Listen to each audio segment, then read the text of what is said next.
Hello जवान।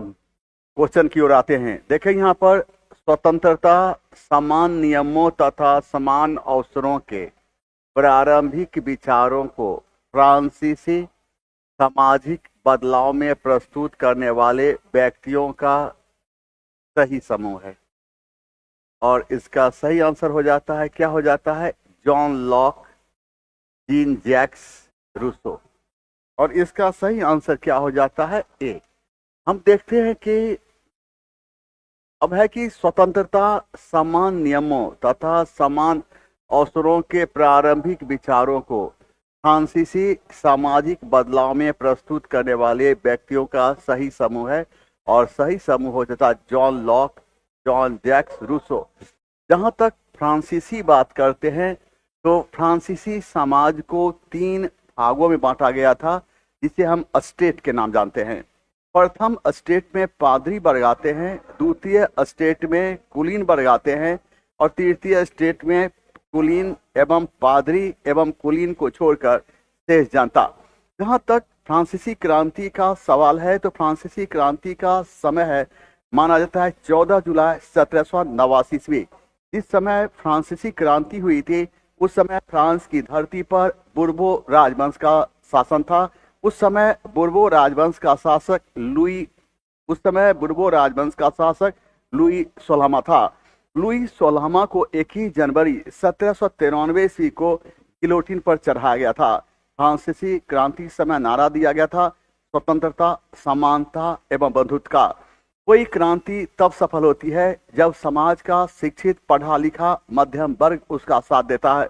इस प्रकार फ्रांसीसी क्रांति को सफल बनाने में रूसो, वॉल्टेयर एवं मॉन्टेस्क्यू ने महत्वपूर्ण भूमिका निभाया था।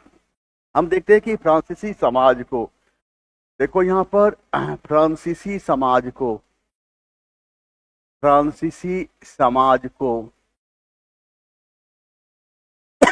3 भागों में बांटा गया था, जिसे हम स्टेट के नाम से जानते हैं। प्रथम स्टेट में कौन आता है? पादरी वर्ग। द्वितीय स्टेट में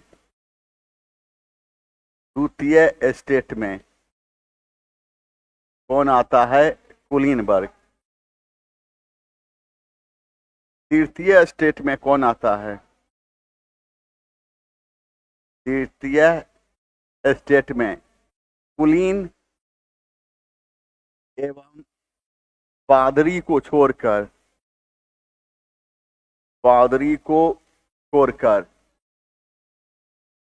शेष जनता।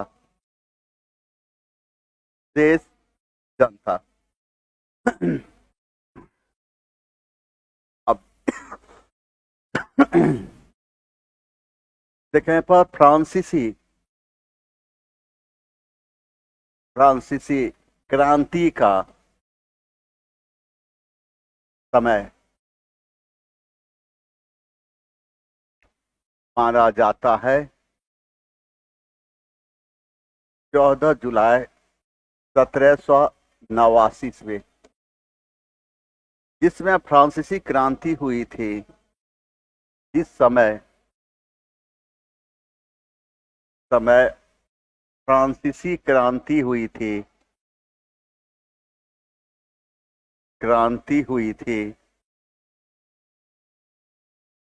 उस समय फ्रांस में पूर्वो राजवंश का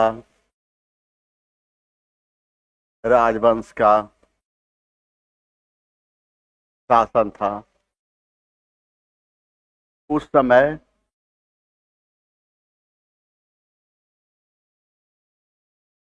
पूर्वो राजवंश का शासक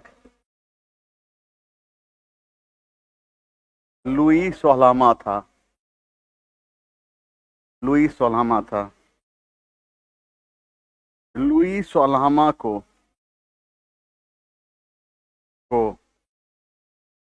गिलोटिन पर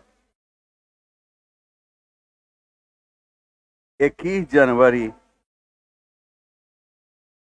1793 को 1793 ईस्वी को चढ़ाया गया था। फ्रांसीसी क्रांति के समय फ्रांसीसी क्रांति के समय हमें स्वतंत्रता,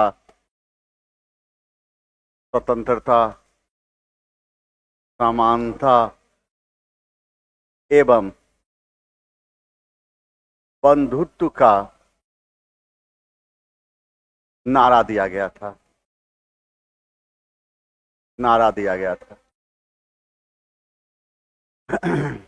कोई क्रांति तब सफल होती है जब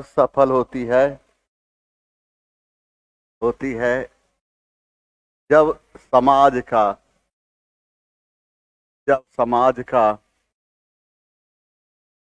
पढ़ा लिखा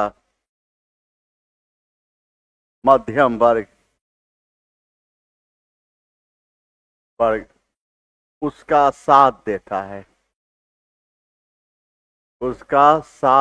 है। इस प्रकार फ्रांसीसी क्रांति को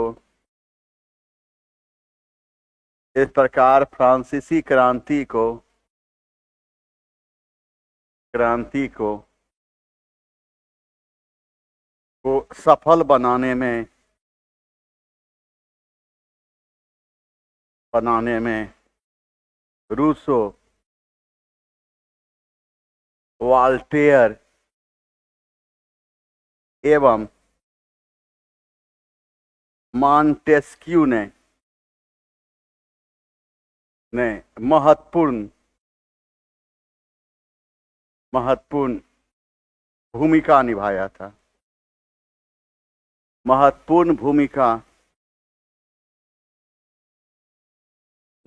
था। अब देखें यहां पर क्या है। फ्रांसीसी समाज को 3 भागों में बांटा गया था, जिसे हम एस्टेट के नाम जानते हैं। प्रथम एस्टेट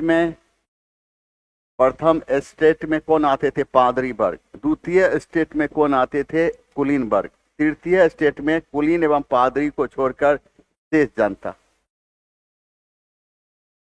फ्रांसीसी क्रांति का समय क्या माना जाता है? फ्रांसीसी क्रांति का समय माना जाता है 14 जुलाई 1789 ईस्वी। अब देखिए, जिस समय फ्रांसीसी क्रांति हुई थी उस समय फ्रांस में बुर्बो राजवंश का शासन था। उलूम को प्रधानमंत्री बनने का सौभाग्य प्राप्त हुआ, किंतु शीघ्र ही उन्हें त्यागपत्र देना पड़ा। क्योंकि इसका आंसर ये हो जा, आप दे देते हैं, इसका आंसर दिया भी गया है या आप देखते भी होंगे। इसका आंसर देश की बिगड़ी हुई आर्थिक स्थिति के कारण, ये आंसर नहीं होगा। ये आंसर, इसका सही आंसर ये हो जाता है कि उनकी बहुमत समाप्त होने के कारण इन्हें अपने पद से त्यागपत्र देना पड़ा था। देखो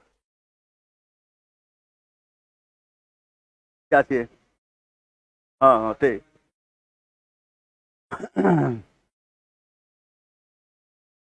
देखो यहां पर फ्रांस के प्रधानमंत्री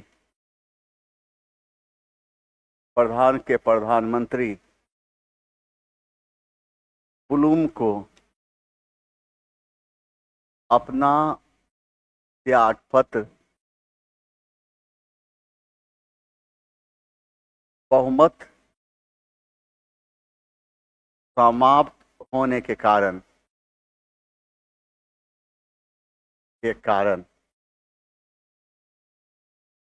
देना पड़ा था। याद रखिएगा। इसका आंसर हम देते हैं ई, इनमें से कोई नहीं। ये आंसर नहीं देना है, ए नहीं देगा आंसर, ये आंसर नहीं देगा। इस देश ने पर्ल हार्बर स्थित संयुक्त राज्य अमेरिका के नौसैनिक बेड़े पर दिसंबर 1971 में आक्रमण किया था। जापान जापान ने 7 दिसंबर 1941 ईस्वी को पर्ल हार्बर पर आक्रमण किया और इस आक्रमण के साथ ही अमेरिका द्वितीय विश्व युद्ध में शामिल हो गया। इस प्रकार 8 दिसंबर 1941 ईस्वी को अमेरिका द्वितीय विश्व में शामिल हुआ था। पर्ल हार्बर अमेरिका का नौसैनिक अड्डा होने के साथ साथ बंदरगाह भी था। अब देखें जापान ने 7 दिसंबर 1941 ईस्वी को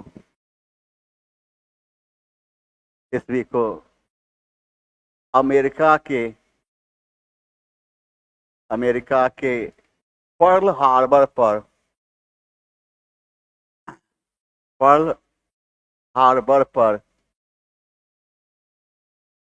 आक्रमण किया।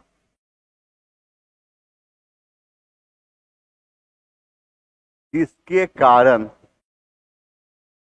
8 दिसंबर 1941 ईस्वी को अमेरिका द्वितीय विश्व युद्ध में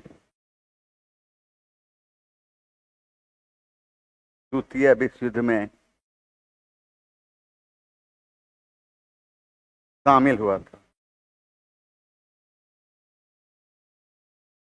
था। पर्ल हार्बर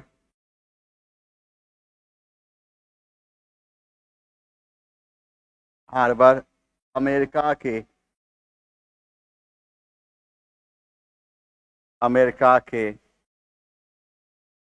नौसैनिक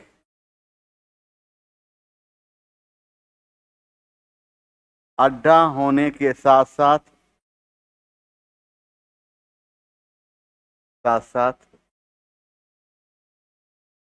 उसका बंदरगाह भी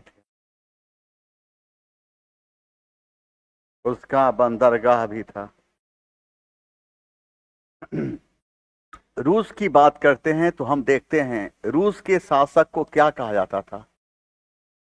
रूस के शासक को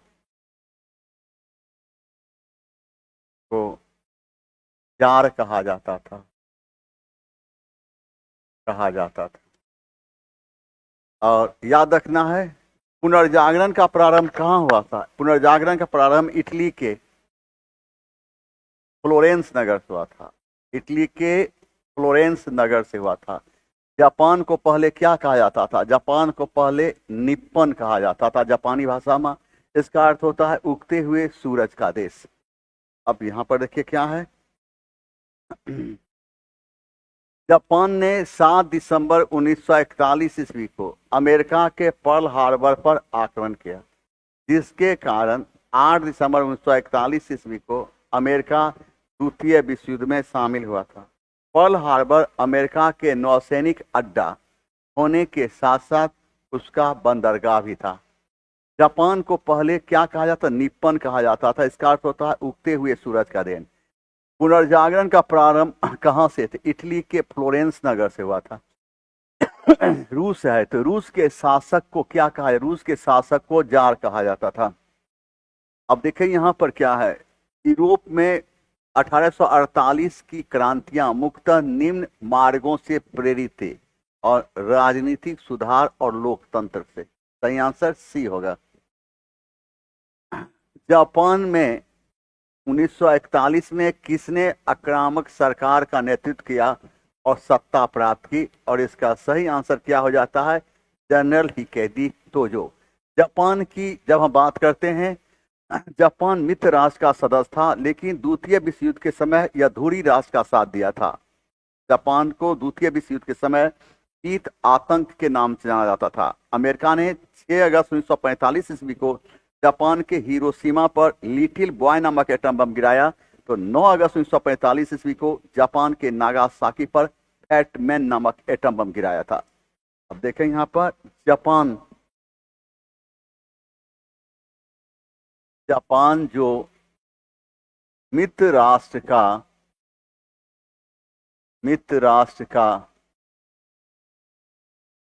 सदस्य था, वह धुरी राष्ट्र का वह वह धुरी राष्ट्र का द्वितीय विश्व युद्ध के समय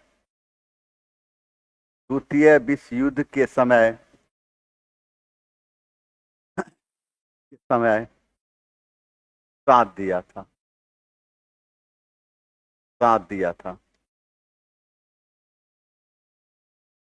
द्वितीय विश्व युद्ध के समय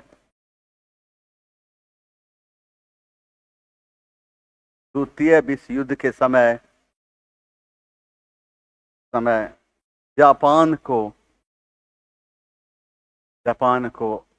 शीत आतंक के नाम से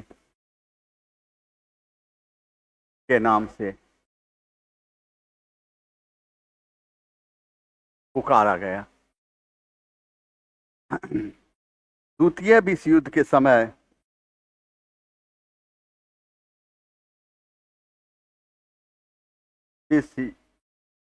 समय अमेरिका ने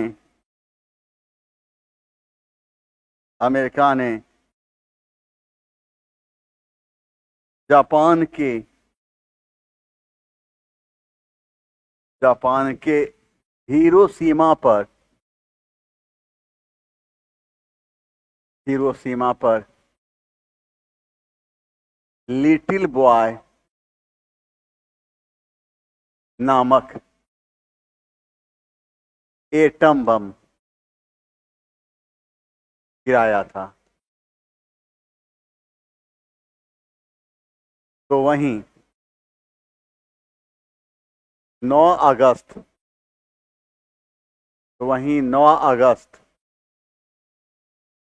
1945 ईस्वी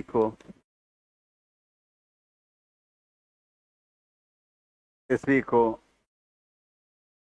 जापान के नागासाकी पर फैटमैन नामक एटम बम गिराया गया था।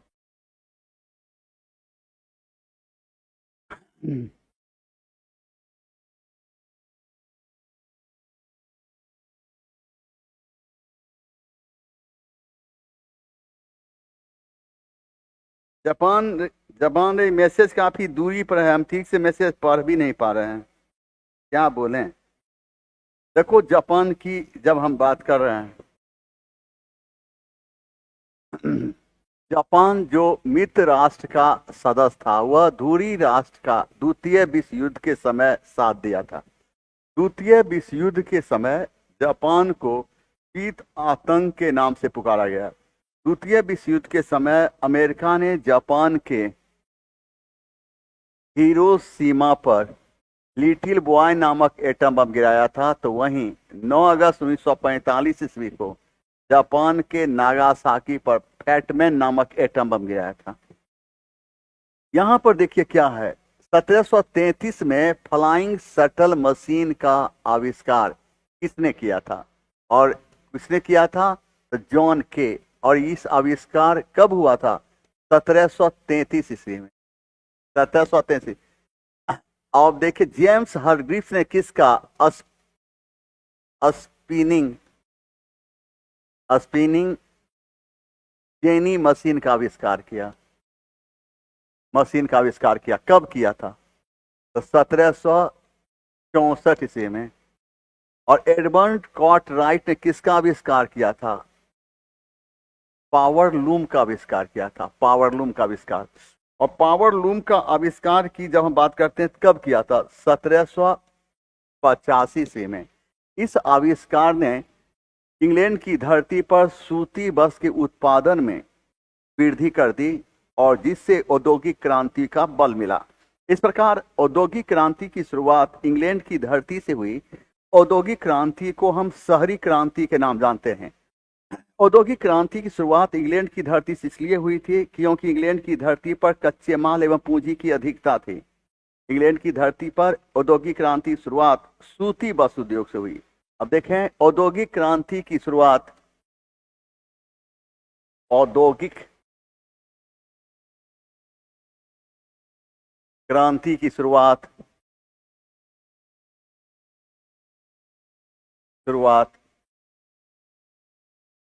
इंग्लैंड की धरती से हुई थी।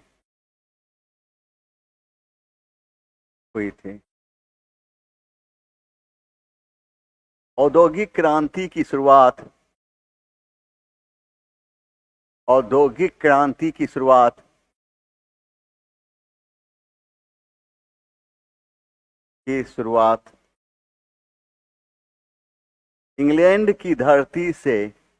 इंग्लैंड की धरती से इसलिए हुई थी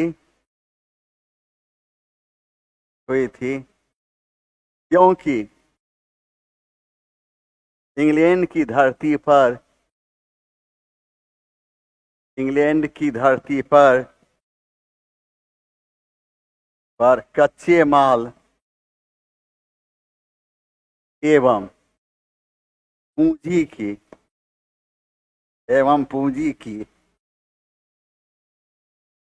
की अधिकता थी। औद्योगिक क्रांति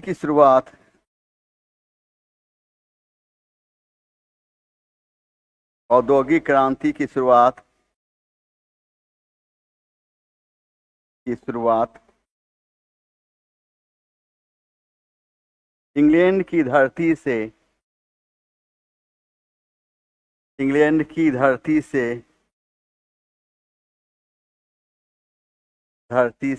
इसलिए हुई थी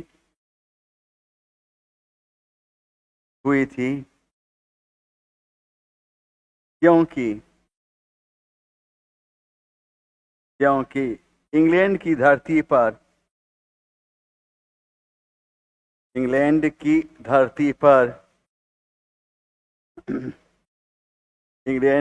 धरती पर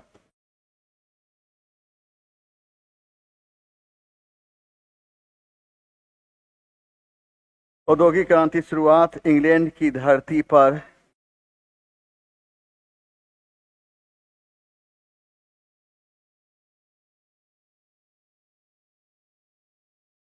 पर सूती वस्त्र उद्योग से हुई। सूती वस्त्र, हाँ हेलो, बोलते आइए, बोलो ना।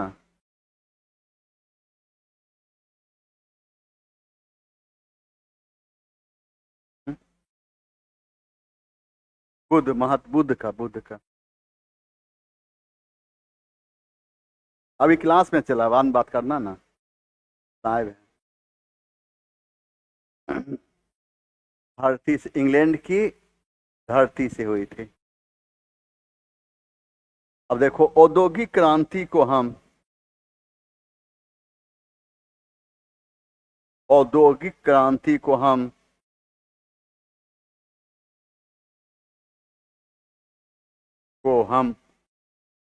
शहरी क्रांति के नाम से भी जानते हैं।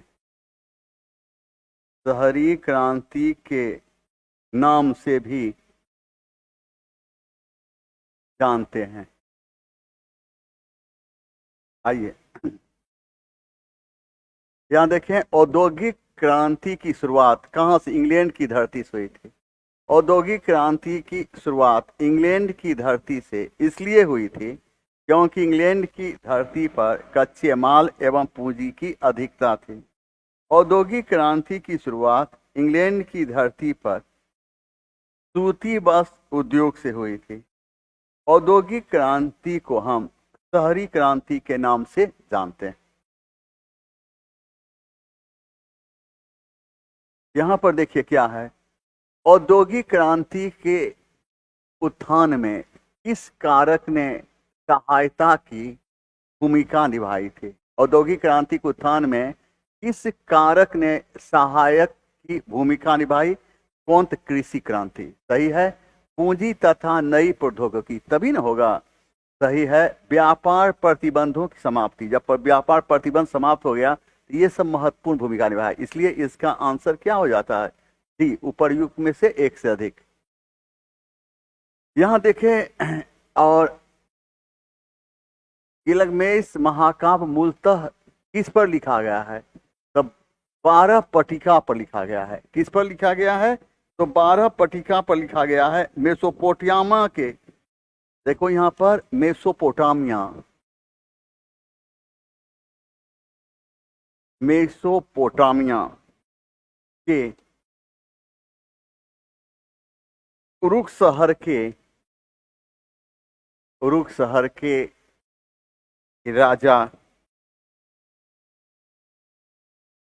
राजा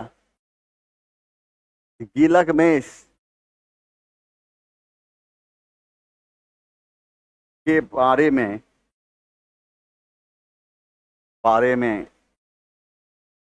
लिखा गया है। देखो, गिलगामेश महाकाव्य मूलतः किस पर लिखा गया है? तो 12 पट्टिका पर लिखा गया है। अब हम देखते हैं कि यह गिलगामेश था कौन? ये मेसोपोटामिया के उरुक शहर, मेसोपोटामिया में एक शहर है जिसका नाम है उरुक, शहर के राजा कौन था? गिलगामेश था। और इसी के बारे में जो महाकाव्य लिखा गया है वह किस पर लिखा गया है? 12 पट्टिका पर। यह 12 पट्टिका किसका बना हुआ है?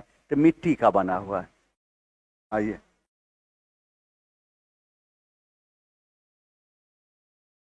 देखिए, जर्मनी के एकीकरण का वस्तुकार कौन था जो रक्त एवं लौह नीति पर विश्वास करता था? और इसका सही आंसर है ओटो वॉन बिस्मार्क। इस प्रकार जर्मनी के एकीकरण में बिस्मार्क ने महत्वपूर्ण भूमिका निभाया था। बिस्मार्क ने जर्मनी के एकीकरण के लिए रक्त एवं लौह की नीति को अपनाया। इसे हम कठोरता की नीति के नाम जानते हैं। और बिस्मार्क ने ही यूरोप की धरती पर गुप्त संधि प्रणाली को प्रारंभ किया था। हम देखते हैं बिस्मार्क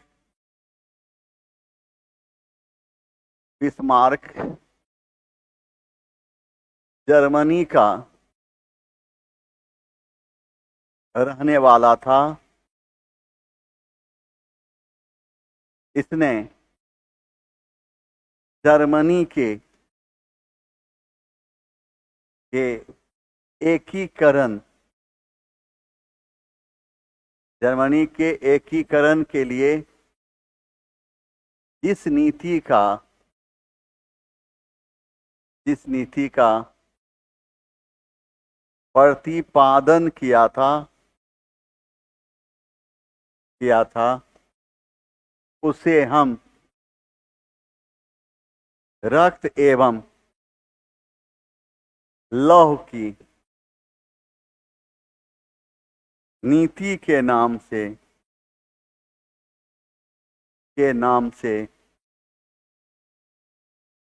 जानते हैं। इसे हम कठोरता की नीति के नाम से भी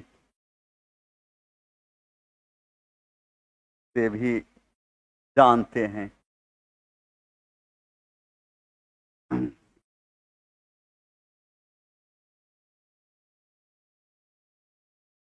बिस्मार्क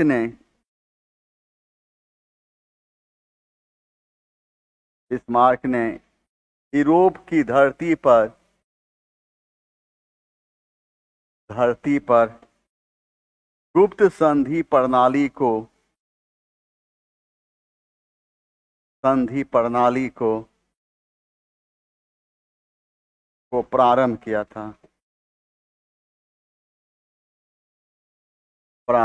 था। मेटरनिक कहाँ का चांसलर था? ऑस्ट्रिया। ऑस्ट्रिया का चांसलर था। देखो यहाँ पर बिस्मार्क कहाँ, जर्मनी का रहने वाला था। इसने जर्मनी के एकीकरण के लिए जिस नीति का प्रतिपादन किया था उसे हम रक्त एवं लौह की नीति के नाम से जानते हैं। इसे हम कठोरता की नीति के नाम से भी जानते हैं। बिस्मार्क ने यूरोप की धरती पर गुप्त संधि प्रणाली को प्रारंभ किया था। यहाँ देखिए, प्रथम विश्व युद्ध का तत्कालिक कारण क्या था। प्रथम विश्व युद्ध का तत्कालिक कारण था ऑस्ट्रिया के युवराज की जयरासेबो में हत्या। अब हम यहाँ पर देखते हैं कि प्रथम विश्व युद्ध का तत्कालिक कारण माना जाता है ऑस्ट्रिया के राजकुमार जॉर्ज फर्डिनेंड की हत्या बोस्निया की राजधानी सेराजेबो में होना। इस हत्या के लिए ऑस्ट्रिया ने सर्बिया को उत्तरदायी ठहराया। कहा सर्बिया हमारे देश की राजकुमार की हत्या क्यों किया, इसका जवाब चाहिए। 24 घंटे के अंदर जवाब चाहिए। अगर जवाब नहीं दिया 24 घंटे के अंदर, तुम्हारे देश की धरती पर घुसकर इतना बम मारेंगे कि पूरा शरीर धू धू चल जाएगा। यह कहकर ऑस्ट्रिया घड़ी देखने लगा और 24 घंटे का समय बीत जाने के बाद भी सर्बिया कोई जवाब नहीं दिया तो ऑस्ट्रिया ने सर्बिया की धरती पर अटैक, और इस आक्रमण के साथ ही प्रथम विश्व युद्ध की शुरुआत हुई और संपूर्ण विश्व दो भागों बट गया, मित्र राष्ट्र एवं धुरी राष्ट्र। मित्र राष्ट्र में शामिल थे अमेरिका, फ्रांस, इंग्लैंड, रूस, जापान। वहीं धुरी राष्ट्र में शामिल थे ऑस्ट्रिया, हंगरी, जर्मनी, इटली, तुर्की इत्यादि। देखें, प्रथम विश्व युद्ध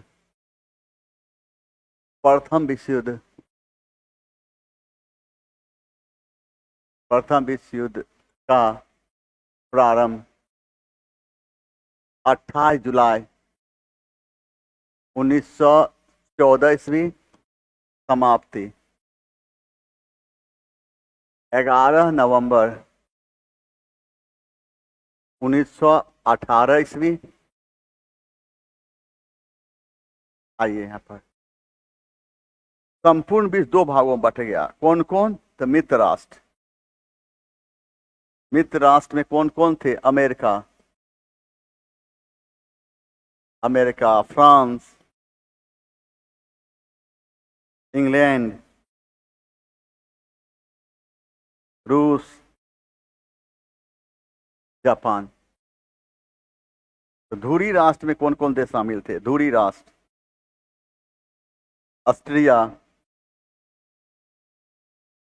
ऑस्ट्रिया, हंगरी, इटली, जर्मनी, तुर्की।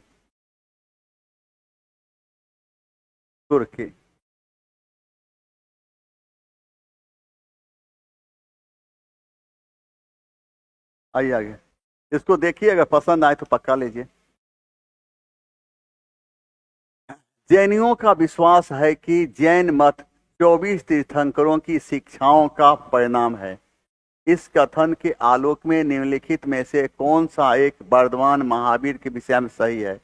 वे अंतिम और 24वें तीर्थंकर थे जिसे इस समय नए धर्म का संस्थापक नहीं माना गया बल्कि वर्तमान धार्मिक संप्रदाय का सुधारक माना गया। ये सही हो जाता है। वे पहले तीर्थंकर और जैन मत के संस्थापक। पहले तीर्थंकर कौन थे? ऋषभदेव थे। पहले तीर्थंकर ऋषभदेव। 23वें तीर्थंकर, जबकि 23वें तीर्थंकर कौन थे? 23वें तीर्थंकर कौन थे? पार्श्वनाथ।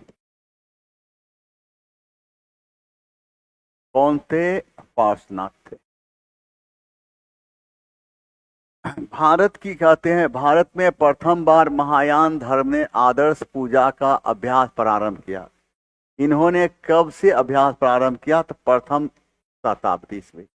हम देखते हैं कि चतुर्थ बौद्ध महासभा के समय बौद्ध धर्म दो भागों में बट गया, महायान एवं हीनयान। महायान वाले महात्मा बुद्ध की मूर्ति बनाकर पूजा करने विश्वास करते थे। इस प्रकार महायान वाले परिवर्तनवादी थे। तो वहीं हीनयान वाले महात्मा बुद्ध के मूल उपदेश में विश्वास करते थे। इस प्रकार हीनयान वाले अपरिवर्तनवादी थे। अपरिवर्तनवादी इसलिए कहा गया क्योंकि इन्होंने किसी प्रकार का परिवर्तन नहीं किया, अर्थात महात्मा बुद्ध के मूल उपदेश में ही भरोसा किया। हम देखते हैं कि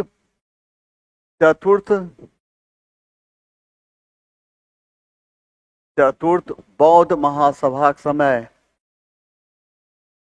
महासभा के समय समय बौद्ध धर्म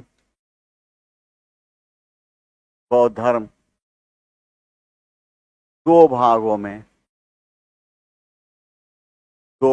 में बट गया। महायान एवं हीनयान। महायान वाले महात्मा बुद्ध की मूर्ति बनाकर पूजा करने में विश्वास करते थे।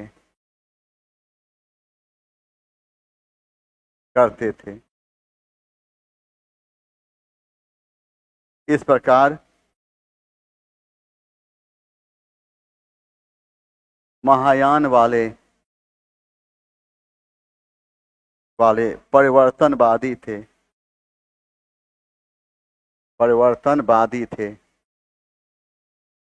तो वहीं हीनयान वाले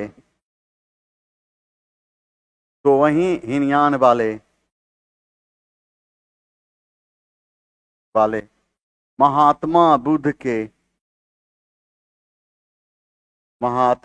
के मूल उपदेशों में विश्वास करते थे। इस प्रकार हीनयान वाले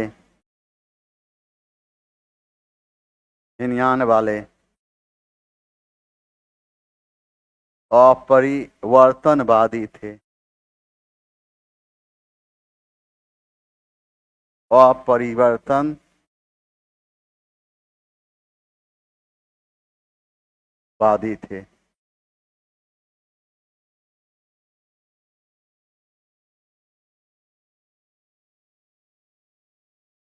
अब देखिए, चतुर्थ बौद्ध महासभा के समय बौद्ध धर्म दो भागों में बट गया। कौन कौन? महायान एवं हीनयान।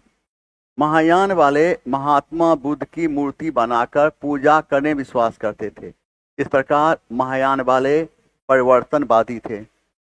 तो वहीं हीनयान वाले महात्मा बुद्ध के मूल उपदेशों में विश्वास करते थे। इस प्रकार हीनयान वाले अपरिवर्तनवादी थे।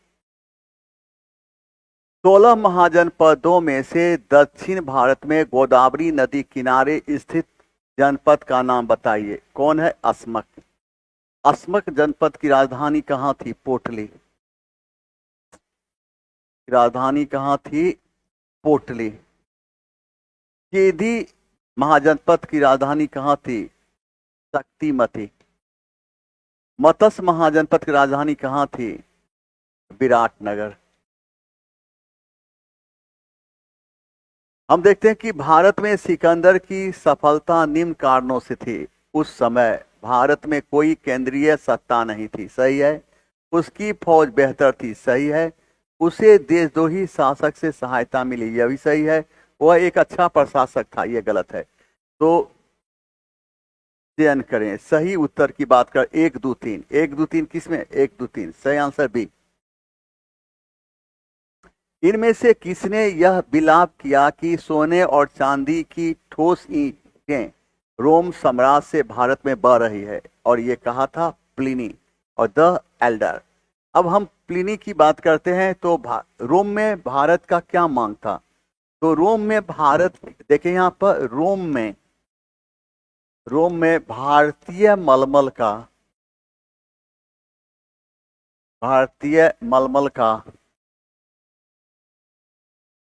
बहुत मांग थी। भारत चीन से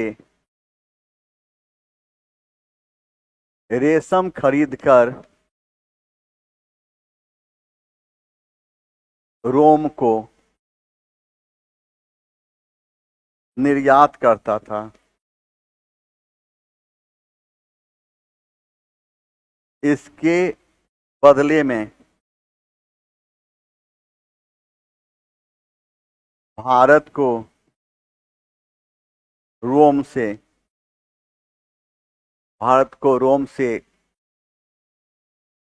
सोना एवं चांदी इत्यादि प्राप्त होते थे।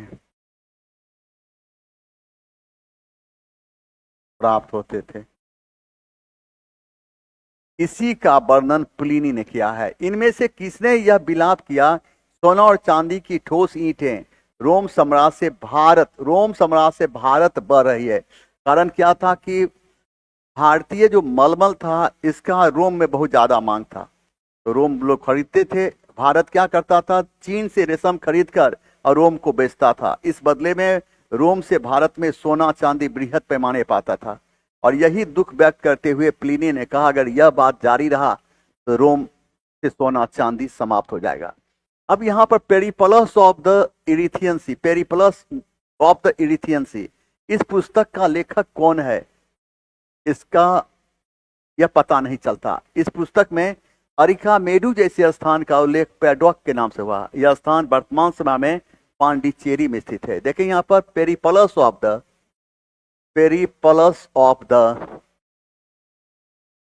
द इरिथ्रियन सी का लेखक कौन है यह पता नहीं चलता है। इस पुस्तक में अरिकामेडु जैसे स्थान का उल्लेख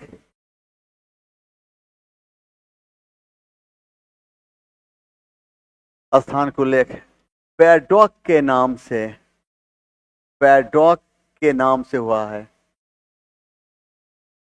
है। यह स्थान वर्तमान समय में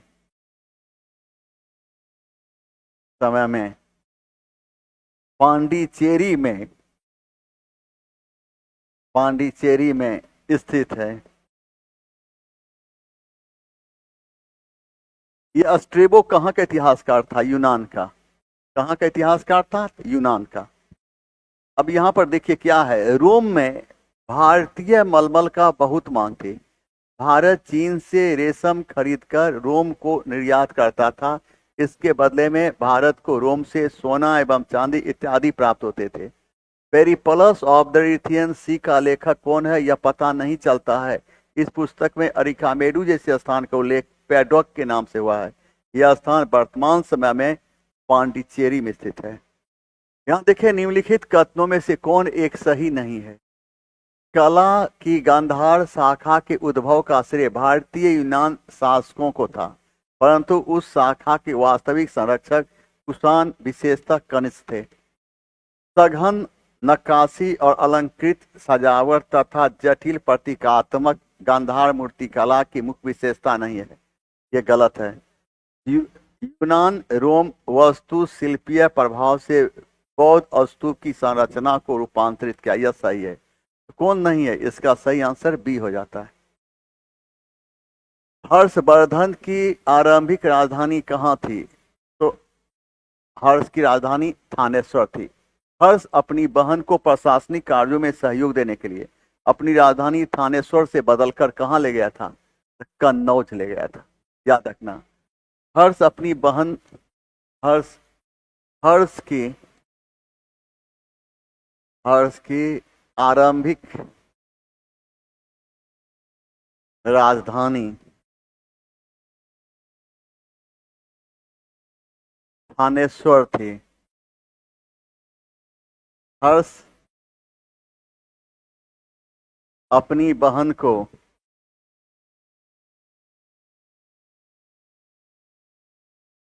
बहन को प्रशासनिक कार्यों में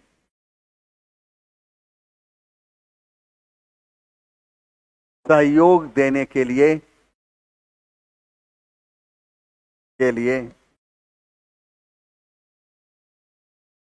अपनी राजधानी थानेश्वर से बदलकर कन्नौज ले गया।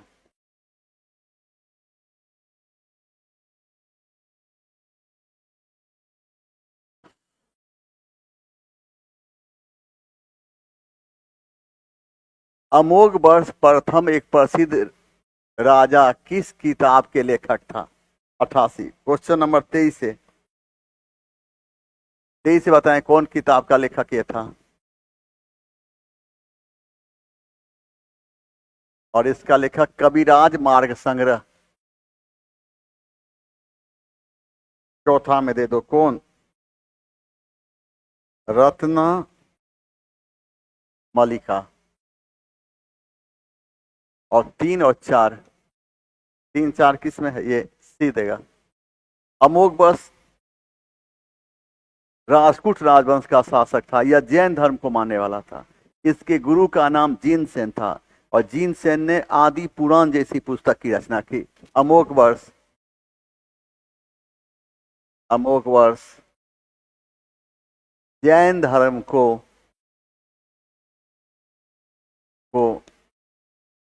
मानने वाला था। इसके गुरु का नाम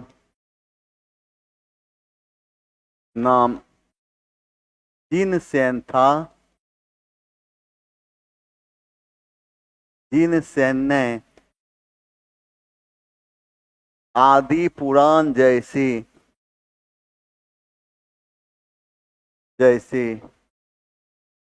पुस्तक की रचना की थी। गीत गोविंद की रचना कौन किया था? जयदेव। जयदेव किसके दरबार में रहते थे? सेन वंश के शासक लक्ष्मण सेन के दरबार में रहते थे। दिल्ली सल्तनत में किस्मत एक खोती क्या थी? गांव के मुखिया को राज की ओर से किया गया नगद भुगतान। गांव के मुखिया द्वारा किसान को एकत्रित किया गया एक छोटा उपकर खेत। और इसका सही आंसर क्या हो जाता है? और इसका सही आंसर हो जाता है सी। और गांव के मुखिया द्वारा किसानों को एकत्र किया गया एक छोटा उपकर। और इसे ही क्या कहा गया? किस्मत ए खोती कहा गया। इसे ही कहा गया किस्मत ए खोती। यहां देखिए, निम्नलिखित मुस्लिम शासकों में किस एक को उसकी धर्मनिरपेक्षता में आस्था कारण उसकी मुस्लिम प्रजा जगत गुरु कहकर पुकारे? इब्राहिम आदिल शाह द्वितीय। इसको इब्राहिम आदिल शाह द्वितीय। बीजापुर में गोल गुंबद स्थित है। यह मोहम्मद आदिल शाह का मकबरा है। बीजापुर के शासक इब्राहिम आदिल शाह द्वितीय के इतिहास में हम जगत गुरु एवं अबला बाबा के नाम जानते हैं। इसे इतिहास में जगत गुरु इसलिए कहा गया क्योंकि अपने दरबार में विद्वानों को संरक्षण देता था। इसे अबला बाबा इसलिए कहा गया क्योंकि यह दीन दुखियों की मदद करता था। अब हम देखें यहां पर बीजापुर के शासक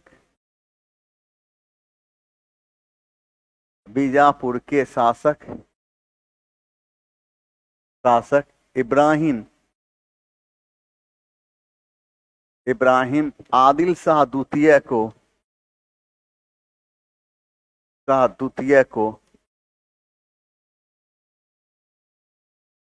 इतिहास में हम जगत गुरु एवं अबला बाबा के नाम से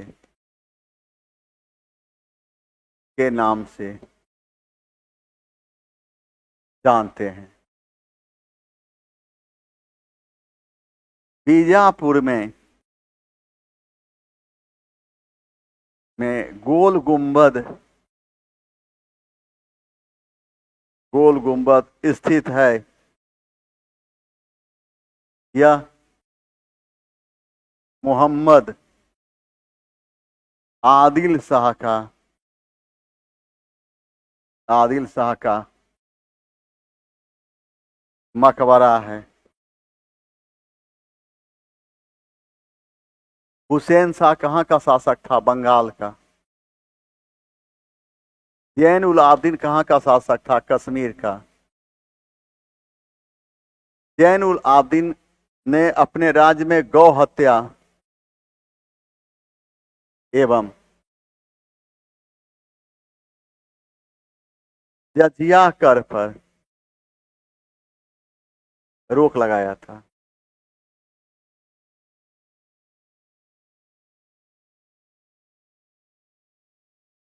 अब देखें, बीजापुर के शासक इब्राहिम आदिल शाह द्वितीय को इतिहास में हम जगत गुरु एवं अबला बाबा के नाम जानते हैं। बीजापुर में गोल गुंबद स्थित है। यह मोहम्मद आदिल शाह का मकबरा है। सूची 1 को सूची 2 से सुमेलित कीजिए। साथ सूचियों के नीचे दिए गए कूट का प्रयोग। सही उत्तर। चेतन का संबंध कहां से? बंगाल के नदी आदि लेते। 1 2 इसमें तो 91 और 91 की जब हम बात करते हैं तो अब देखिए,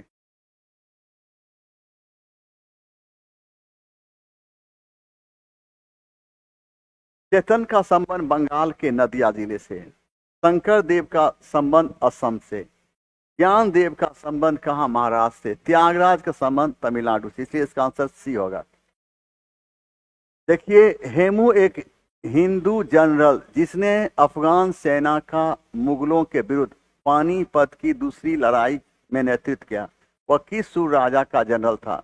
मोहम्मद आदिल शाह। बिहार के शासक मोहम्मद आदिल शाह का सेनापति था। इस्लाम कौन था? शेर शाह सूरी का बेटा। शेर शाह सूरी का पुत्र। सिकंदर शाह ये कहाँ का शासक था? सिकंदर शाह कश्मीर का शासक था। कहाँ का? कश्मीर का शासक।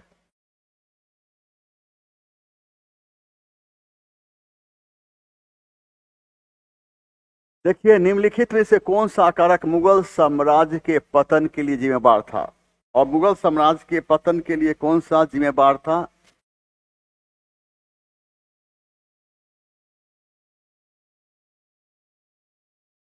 कौन कौन सा इसके पतन के लिए जिम्मेदार था? औरंगजेब की दक्कन नीति, राजपूत नीति एवं धार्मिक नीति की विफलता के कारण, अयोग्य उत्तराधिकारी के कारण, दरबारी षड्यंत्र एवं गुटबंदी के कारण, निरंतर युद्ध से उत्पन्न आर्थिक तंगी के कारण, यूरोपीय कंपनियों के बढ़ते हुए प्रभाव के कारण और राजपूत शासकों के प्रभाव के कारण नहीं।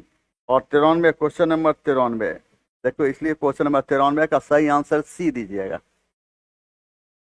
आंसर सी देना है। 1 2 3 4 5।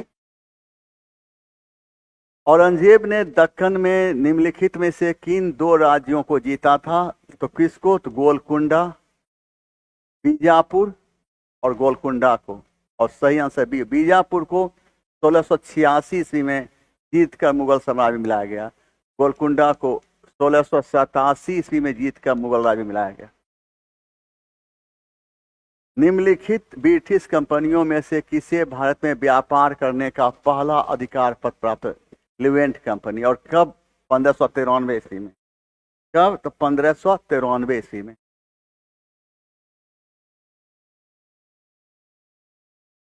फ्रांसीसी दक्कन में शक्ति आंदोलन स्थापित करने में असफल रहे। क्यों रहे? क्योंकि अंग्रेजों की फौज शक्तिशाली थी? नहीं, अंग्रेजों की अपेक्षा अंग्रेजों की अपेक्षा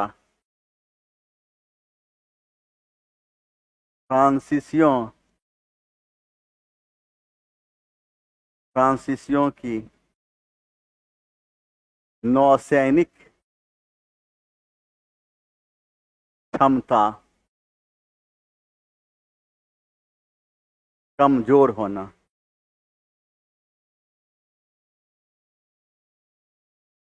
बोलिए बोलिए, क्या बात करना है, तेजी से बोलिए।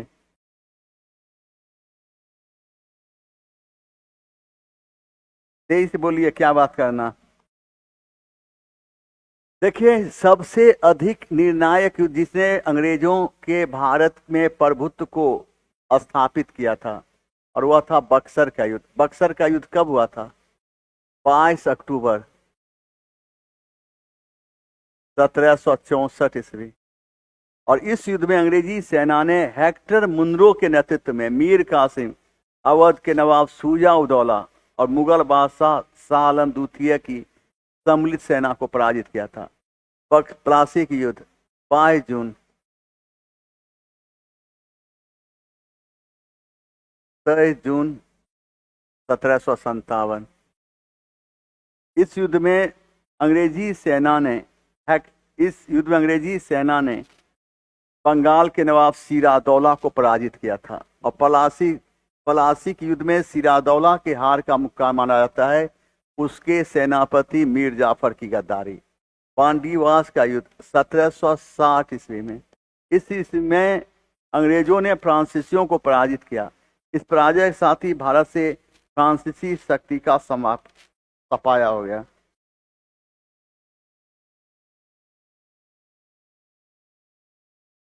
निम्नलिखित में से किस सिख गुरु ने अमृतसर की आधारशिला रखी थी? गुरु रामदास। यह सिखों के कैमे गुरु थे? चौथे गुरु। और इसके समय से गुरु का पद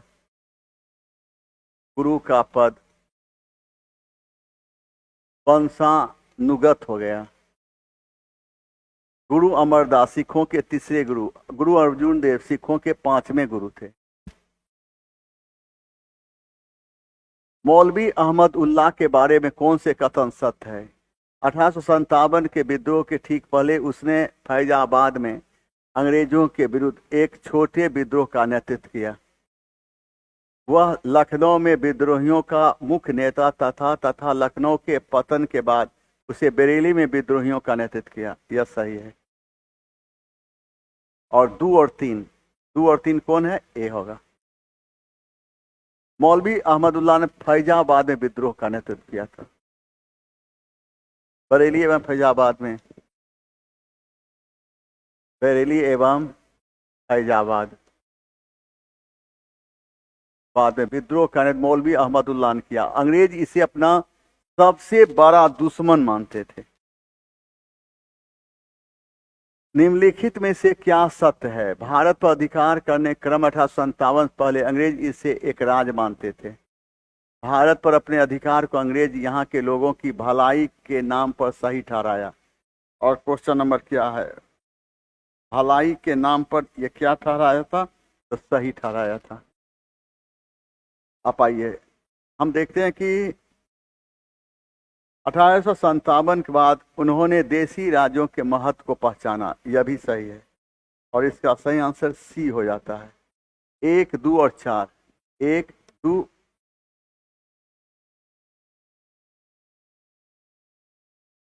1, 2 और 5।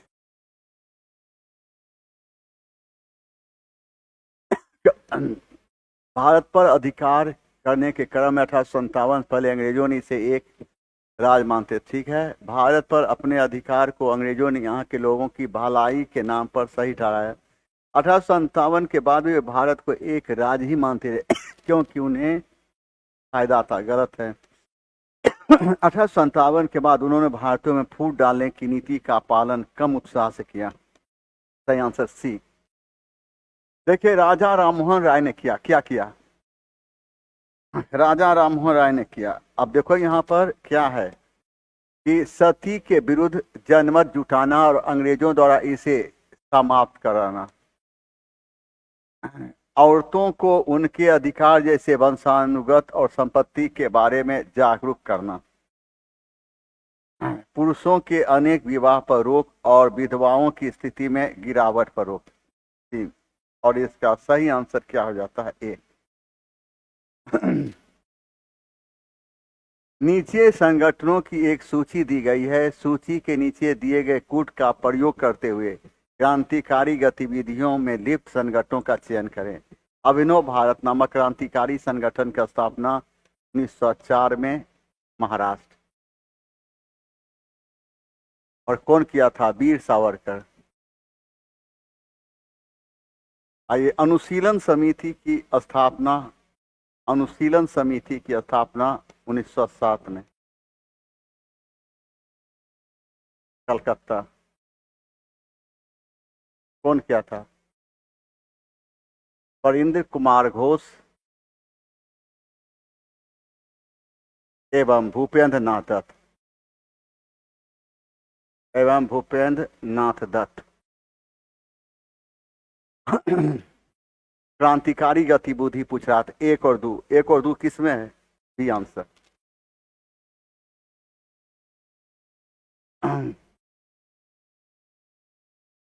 निम्नलिखित को कालानुक्रम सजाएं। अब देखिए, भगत सिंह एवं B.K. दत्त द्वारा केंद्रीय विधायी सभा में बम फेंका गया था। कब फेंका गया था? तो कब? 1929। B.K. घोष एवं भूपेंद्र नाथ दत्त द्वारा पूर्वी बंगाल लेफ्टिनेंट गवर्नर फुलर की हत्या का प्रयास कब किया गया था? 1908 ईस्वी। दिल्ली के निकट लॉर्ड इरविन ट्रेन उड़ाने का प्रयास कब किया गया था? 103। 1929 ईस्वी में। कब किया गया था? तो 1929 ईस्वी में। 103। 1929।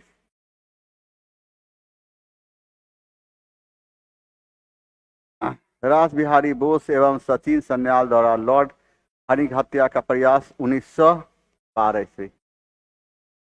103। 103 का सही आंसर बी। 2 4 1 3। हाँ बोलिए धर्म कुमार, क्या बोल रहे हैं? पॉलिटिकल साइंस के पीजीटी के बारे में, टेस्ट के बारे में, इसके बारे में हम कुछ नहीं बता सकते हैं, ये मेरा सब्जेक्ट नहीं है। जो सर करवाते हैं वही बताएंगे, और विशेष जानकारी के लिए प्लेटफॉर्म आइए और पता कीजिए। महात्मा गांधी ने असहयोग आंदोलन के दौरान सर्वप्रथम सत्याग्रह का प्रयोग किया। गलत। महात्मा गांधी सर्वप्रथम सत्याग्रह का प्रयोग कहाँ किया? चंपारण। गांधी जी मानते थे कि सत्याग्रह की एकमात्र अर्थ है जिसके बारे में बुराई और अन्याय प्रतिरोध संभव है। ये सही है। अब यहाँ कथन गलत है, कारण सही है। कथन कारण सही है और कथन गलत है। ठीक। भारत छोड़ो आंदोलन अथवा 1942 के विद्रोह में क्या कारण थे, और इसका कारण क्या हो सकता है? और इसका कारण होगा क्या? कारण है, एक एशियाई शक्ति जापान द्वारा दक्षिण पश्चिम एशिया में अंग्रेजों की पराजय से अगस्त 1942 में प्रभारोप प्रिय भावना। कीमतों में वृद्धि तथा चावल और नमक जैसी आवश्यक वस्तुओं की कमी। कांग्रेसी नेताओं द्वारा 1942 मित्र राष्ट्रों की पराजय का अनुमान। भारत छोड़ो प्रस्ताव पारित किए जाने से पूर्व अंग्रेजों के छेड़ तथा बाद में इसके पूर्णतः दमन। और इसका सही आंसर डी होगा, उपर्युक्त में से एक से अधिक। वह कांग्रेस प्रेसिडेंट कौन था जिसने 1942 में क्रिप्स के साथ साथ शिमला कॉन्फ्रेंस में भी भाग लिया? अबुल कलाम। याद रखिए, ये 2 बार कांग्रेस की अध्यक्षता किया था। 1923 दिल्ली अधिवेशन। दिल्ली अधिवेशन। अधिवेशन। और सबसे कम रूप में कांग्रेस की अध्यक्षता किया था। फिर 1940 से 1945 कौन? रामगढ़ अधिवेशन। सबसे अधिक समय तक कांग्रेस के अध्यक्ष पद पर रहे थे। जवाहरलाल नेहरू 1929 के लाहौर अधिवेशन की अध्यक्षता किया था। इसी अधिवेशन में उन्होंने पूर्ण स्वराज को अपना लक्ष्य बनाया। देवी कृपलानी देश की आजादी के समय कांग्रेस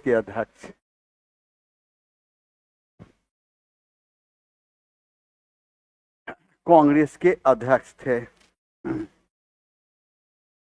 बिहार के सारण में नमक सत्याग्रह के जत्थे किसके नेतृत्व में चला था?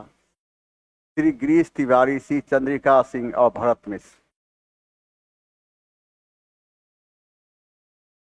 भारत छोड़ो आंदोलन क्रम में हिंदी दैनिक राष्ट्रवाणी 13 अगस्त 1942 प्रकाशन बनी। यह कहाँ प्रकाशन हुआ? पटना।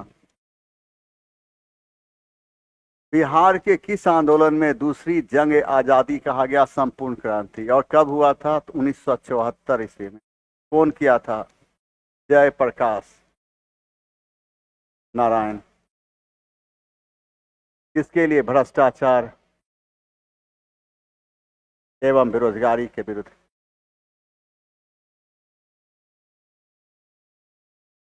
भ्रष्टाचार एवं बेरोजगारी के विरुद्ध।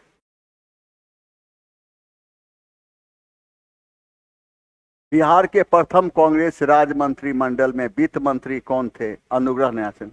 अनुग्रह नारायण सिंह को क्या कहा गया? बिहार विभूति।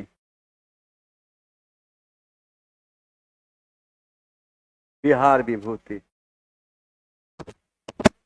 ठीक है, चलते हैं जवान। Best of luck.